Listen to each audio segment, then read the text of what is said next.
but I'm dead serious when I say this. That's the situation when it comes down to Ja. He has one foot on the grave, the other on the banana peel when it comes down to his career. Ja Morant better wake the hell up, because in 2 years after this contract, he could find himself out the league. It is disturbing to hear that a guy that won, we're talking about former Rookie of the Year, All NBA player, All-Stars, a guy that was on the verge of being the face of the league, and a team can't trade you. They can't trade you.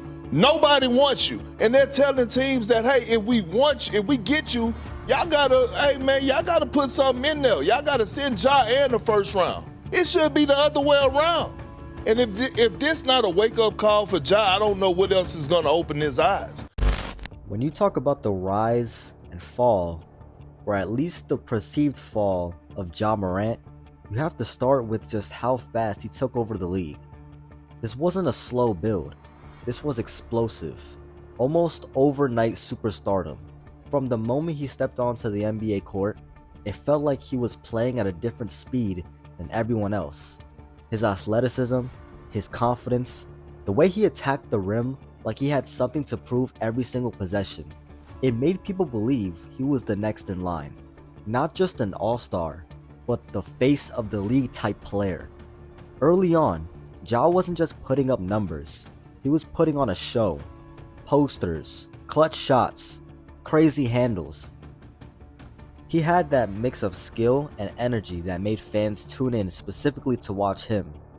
The Memphis Grizzlies became one of the most exciting teams in basketball, almost entirely because of him. And when he won Rookie of the Year, it felt like just the beginning. Then came the leap. That season where everything clicked. Ja Morant wasn't just good, he was dominant. He became an MVP level conversation player, dropping 40, 50 points, leading his team to a top seed, and doing it with a swagger that made Memphis feel like a real contender. People were saying the Grizzlies were the future of the NBA, and Ja was the engine behind all of it. But this is where things start to shift. The fall off people talk about isn't just about stats. Because if you look at his numbers when he actually plays, they're still elite. The real issue is availability and consistency. Not just on the court, but off it. Off-court decisions started to become the headline instead of his performances. And that's where everything changed. Suspensions, controversies, and moments that raised questions about maturity and focus. It became harder to separate Ja the player from Ja the situation. And in today's NBA, that matters more than ever. Because when you're not on the court, you can't build momentum, you can't lead your team, you can't stay in rhythm. And while other young stars are stacking seasons, building chemistry, and improving year by year, Ja's timeline started getting interrupted. That's the part people don't always realize. Development in the NBA isn't just about talent, it's about reps. It's about playing 70 to 75 games a season. It's about learning from playoff losses, adjusting, and always coming back stronger. Every missed stretch sets you back even if you're already great. And while Ja was dealing with suspensions and time away, other guards in the league were leveling up. The competition didn't slow down. If anything, it got tougher. New stars emerged. Teams got deeper. The league kept moving forward. So when Ja came back, the expectations were still sky high, but the margin for error was smaller. On the court, there was also changes.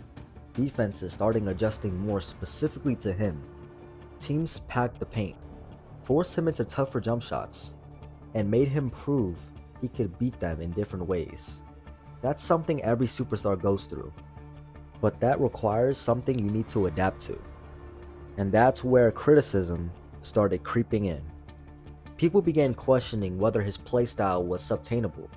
Relying heavily on athleticism is exciting, but it can be risky long term. The greats evolve. They add layers to their game. Mid-range, three-point consistency, playmaking under pressure. Those are the things that extend careers and keep players dominant, even as defenses adjust.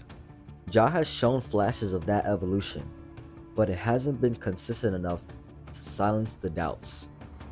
Then there's the team impact. The Grizzlies at one point looked like they could compete with anyone, but injuries, roster changes, and Ja Morant's absences made things unstable. Chemistry took a hit, and when your best player isn't consistently available, it affects everything from rotations to confidence. There was even a stretch where the team played surprisingly well without him, which fueled even more debate, not because they're better without him, but because it raised questions about fit, leadership, and system. And fair or not, when narratives start building like that, they stick. Social media made it even louder. Every mistake, every missed game, every off-court moment got amplified. The conversation shifted from future MVP to what happened. And once that shift happens, it's hard to control. But calling it a full fall off or a full downfall might be going too far. Because here's the reality. Ja Morant is still one of the most talented players in the league. His explosiveness hasn't gone anywhere. His ability to take over a game is still there when he's locked in. He's still capable of being the best player on the floor against almost anyone. The difference now is perception. At his peak hype, people expected him to be untouchable, always improving, always ascending. Now, there's doubt, and doubt changes how people watch you. Every game becomes a test instead of a showcase. So the real question isn't, did Ja Morant fall off? It's, what does he do next? Because this next phase of his career is the most important one. This is where players define who they really are. Do they adjust? Do they mature? Do they prove that the stepbacks were just a part of their journey? We've seen players come back from much worse and reach even higher levels. Growth in the NBA isn't always linear. Sometimes it takes adversity to force that next step. For Ja, that means tightening up his decision making, on and off the court. It means expanding his game so defenses can't predict him. It means leading, not just with highlights, but with consistency and discipline. If he does that, the narrative flips instantly, because the talent never left. The question is whether he can align everything else with it. And if he can, this fall-off narrative won't be remembered as a decline. It'll be remembered as the turning point that made him even better.